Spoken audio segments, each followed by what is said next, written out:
Nada tão diferente daquilo que a gente sempre faz para abençoar a sua vida. E hoje eu vou falar exatamente sobre esse tema, as palavras do crente. Aqui em Tiago, capítulo 3, versículos de 1 ao 18, você vai encontrar aí todo esse cuidado que a gente deve ter com a nossa boca. Há uma canção ali que a gente usa na escola dominical, ou usava nas escolas dominicais, onde dizia: cuidado, linguinha, com que fala. É exatamente, nós temos que ter esse cuidado com aquilo que nós vamos falar. As palavras do crente, elas devem ser sempre temperadas com sal, essa palavra deve ser sempre boa, deve ser sempre uma palavra edificante. O que me traz hoje pensar sobre esse tema? Quantos crentes eu vejo amaldiçoando? Eu posso pensar que muitos crentes, depois do capeta, são as pessoas que mais mandam as pessoas para o inferno. São aqueles que estão falando: olha, fulano morreu, foi para o inferno, fulano foi para o inferno. Não, a gente não tem esse direito. A nossa palavra é para abençoar e a nossa boca, ela foi feita exatamente para isso, levar edificação. Nós temos que ver aí muitas pessoas, às vezes não usando a boca, mas expressando ali a vontade do seu coração, por exemplo, nas redes sociais, quando questiona-se tudo, quando questiona a posição de um, de outro. Gente, vamos viver uma vida leve, vamos viver uma vida com tranquilidade, não é mesmo? Então nós precisamos tomar cuidado aí com as murmurações, temos que tomar cuidado com as fofocas. E a palavra de Deus diz aqui em Tiago 3, versículo 1, diz assim: meus irmãos, não sejam muitos de vocês mestres, pois vocês sabem que nós, os que ensinamos, seremos julgados com mais rigor. Todos tropeçamos de muitas maneiras. Se alguém não tropeça no falar, tal homem é perfeito, sendo também capaz de dominar todo o seu corpo. Esse primeiro momento desse texto aqui vai nos falar exatamente disso.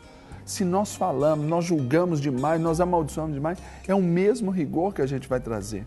Numa briga conjugal, quando as palavras são ásperas, duras, se as palavras são ferinas, é com o mesmo rigor que nós vamos ser julgados sobre isso. Então, quando a gente fala: olha, meu cônjuge falhou, Deus pesa a mão, esse tipo de palavra, para nós, é também um rigor que nós estabelecemos para a nossa própria vida. Porque se Deus pesa a mão no erro do meu cônjuge, vai pesar a mão também do mesmo jeito no meu erro. Para Deus não tem nem pecadinho, nem pecadão, como é que a gente vai fazer? Não é isso? Então, o cuidar da língua significa exatamente essa maturidade, a maturidade que nós devemos ter ao longo da nossa vida. Especialistas dizem que aquilo que nós falamos por dia dá o suficiente para a gente preencher 20 páginas digitadas com espaçamento simples a cada novo dia. Ou seja, 600 páginas a cada mês e 360 mil páginas em 50 anos. Ou seja, quanta coisa não deve ser escrito? O que vai ser registrado? O que está sendo registrado pelas suas próprias palavras? Houve um homem de Deus que disse: todo cuidado no falar é pouco, pois toda palavra pronunciada tem repercussão eterna. E aí nós vamos ver que aqui o texto, ele depois vai nos falar que os movimentos de um navio, eles são controlados e dirigidos por um pequeno membro, o leme ou o timão. Então, a língua, ela vai controlar também as suas emoções, a língua vai controlar aí os seus sentimentos, a língua vai controlar aí a sua vida de uma forma geral, porque é ela que vai expressar aquilo que está dentro. A partir do momento que você também começa a proferir palavras de bênçãos, certamente aquilo que vai descer para o seu coração, certamente vai ser filtrado. Então, no seu coração serão depositadas apenas pensamentos bons, palavras boas, motivações corretas, para que você assim as expresse. Não tem jeito, quando aqui o texto fala de uma mesma fonte, jorrar uma água doce e uma água salgada. Não tem jeito de você viver: olha, eu falo mesmo, não, mas eu também abençoo. Não, não existe isso. Então, ou você tem palavras de bênção, ou você tem palavras de morte. Por quê? A sabedoria, ela vem pelo falar.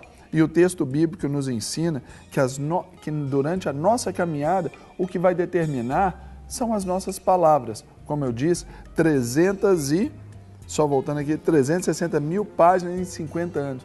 Uma caminhada de 50 anos gerando aí esse livro tão grosso, tão consistente. Então, você vai ser mencionado pelas suas palavras, por aquilo que você influenciou, a forma como você se posicionou diante das coisas. Ontem nós tivemos aquela tragédia com um avião dos jogadores da Chapecoense, diretoria, repórteres e tudo. Quantas pessoas falando, questionando, pessoas que chegaram a questionar até Deus. São palavras que são ímpias, palavras de incredulidade, palavras que matam a fé. Ah, aquele goleiro devia ter deixado aquela bola passar. Se ele tivesse deixado aquela bola, quando ele fez aquela defesa ali, aquela bola passar, eles não precisariam, talvez, fazer aquele voo.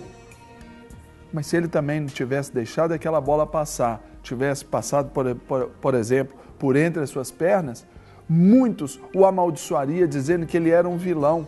Ou seja, quando ele se torna um herói, ele por isso. Então são essas palavras inconsistentes, incoerentes, que às vezes saem da nossa boca, que geram em nós essa imaturidade, esse jeito juvenil de tratar com as coisas. E nós, então, temos que abençoar aqueles que estão à nossa volta, que é por isso que nós vamos determinar o favor de Cristo. Porque a palavra aqui, você vai ler até o versículo 18, como está escrito aí na sua tela, você vai ver que a sabedoria, para nós, ela é sem mácula.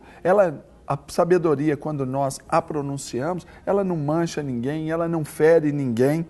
Nós vamos saber que essa sabedoria, ela vai ser delicada. Nós vamos ter o jeito correto de falar com a pessoa correta. Nós vamos tratar uma pessoa de um jeito e de outra de outro? Não, mas as palavras são diferentes segundo cada pessoa que nós tratamos. A palavra nos diz que se a gente for corrigir a um senhor, nós temos que fazê-lo como a paz. Você não chega para o seu pai falando, pai, agora você vai ser errado, você... A gente não fala assim com os nossos pais. Por que a gente vai falar assim com um idoso? Então a palavra já nos diz, corrija o idoso como a paz. Então, é esta maneira sábia de tratar e delicada que nós temos que ter. E também, esta palavra do crente, ela sempre tem que ter o quê? A misericórdia e bons frutos. Claro, esses bons frutos nos levam o quê? A ter palavras sem parcialidade e sem hipocrisia. Então, esse deve ser o fruto da nossa vida. Amém? Vamos orar? Deus, eu oro para que nesta manhã as nossas palavras, ó Deus, revelem o Deus que está no nosso coração. Palavras, ó Deus, que sejam de votos, ó Deus, cumpridos. Aquilo que nós prometemos, que cumpramos, ó Deus. Votos de casamentos, votos, ó Deus, de amizade, votos, ó Deus, de um parentesco bem estabelecido. Deus, votos, ó Deus, que nós temos com os nossos amigos, aqueles, ó Deus, no mercado profissional aí, no mercado corporativo, votos que são cumpridos, ó Deus, quando se promete algo, palavras que são brandas para, ó Deus, trazer cuidado ao coração daqueles que estão precisando, palavras delicadas, palavras doces, palavras verdadeiras, palavras imparciais, palavras sem hipocrisia. Que sejamos conhecidos, Deus, por estas palavras que levam ao conhecimento do Senhor. Sejamos conhecidos pelo pronunciamento das nossas, por serem as tuas palavras. Que o Senhor nos ajude, que o teu próprio Espírito Santo nos conceda essa sabedoria sem mácula, essa sabedoria do alto, para que assim a gente viva de modo a edificar a todos aqueles que estão à nossa volta. Que o Senhor nos ajude aqui na TV, ó Deus, a sermos estes, ó Deus, que glorificam o teu nome. E assim eu abençoo o nosso telespectador, abençoo a nossa Rede Super, que usa das palavras, usa da comunicação para levar o teu evangelho. E claro, eu abençoo também a nossa nação, o nosso país. Oro mais uma vez, ó Deus, por todas aquelas famílias enlutadas ali por causa daquele acidente. Um país todo enlutado, ó Deus, o mundo esportivo enlutado, enfim, nações, ó Deus, que voltaram seus olhos aqui para o país, o nosso país, por causa dessa tragédia. Que a mão do Senhor, ali esteja afagando, Deus, cada um desses corações, ó Deus, que sentem essas perdas, ó Deus, irreparáveis. Que seja o Senhor agindo no meio deste caos que se instalou, agindo no meio desta grande tormenta, porque nós cremos que através do Teu Espírito Santo, Consolador, nós temos tudo o que nós precisamos. Que a Tua glória se manifeste e que a Tua glória venha, em nome de Jesus. Amém. Para receber todas as novidades do canal, inscreva-se e se curtir o vídeo, clique em gostei. Aproveite para acompanhar a Rede Super nas redes sociais.